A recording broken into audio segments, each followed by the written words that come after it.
بسم الله الرحمن الرحيم. الحمد لله رب العالمين، وصلى الله وسلم وبارك على نبينا محمد وعلى آله وأصحابه ومن تبعهم بإحسان إلى يوم الدين. أما بعد، السلام عليكم ورحمة الله وبركاته. والله يا إلهي سبحانه وتعالى وحباق الدرية والله سبحانه وتعالى سسمن ولها الضيا أدومهيسا كودا قالدا كودا عصادة دنبية واوين كدعي kuwa dambiyada yaryar ku dhacay ilaahay subxaanahu wa tacaala addoomihiisa fursad ayuu siinaya. dembigaad samaysay intuu doono ha leegaadaba ilaahay subxaanahu wa tacaala ina leeyay.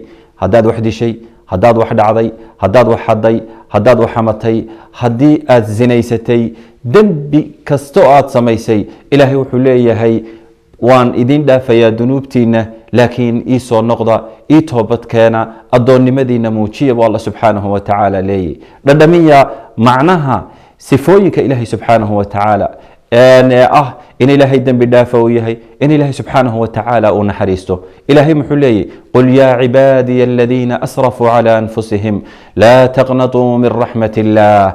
waar kuwa dembi galayow يعني wax badan booshaaqayow ilaahay naxariistiisa ilaahay ha ka quusanina naxariistiisa. laa taqnatuu min raxmat illaah ina allaha yakfiru dunuuba jamiica. dunuubta oo dhan ilaahay subxaanahu wa tacaala wuu dhaafaa.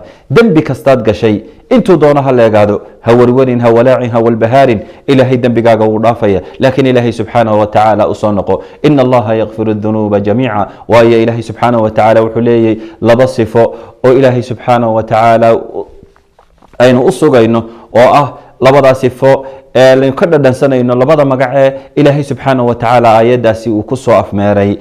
laa taqnatuu min raxmat illah ina allaha yakfiru dunuuba jamiica inahu huwa algafuur الraxiim. alraxma walmagfira. ilaahay subxaanahu wa tacaala labadiisaa sifo waxay inoo tilmaamayaan in ilaahay dembi kasta inuu gallo uu ilaahay subxaanahu wa tacaala inoo dhaafayo, in ilaahay naxariistiisu ay aad iyo aad u guda ballaadhantahay oo ilaahay subxaanahu wa tacaala uu ku naxariisanayo.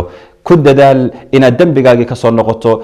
shaydaanka dheg ha u jalaqsiinin. wuxuu ku leeyahay wax badan baad samaysay, meel aad ka soo noqotid ma joogtid, macasidaad iska sii wado, ilaahay halku doonaha ku geeye. kalaa ina allaha yakfiru dunuuba jamiica inahu huwa algafuur الraxiim. والسلام عليكم ورحمة الله وبركاته.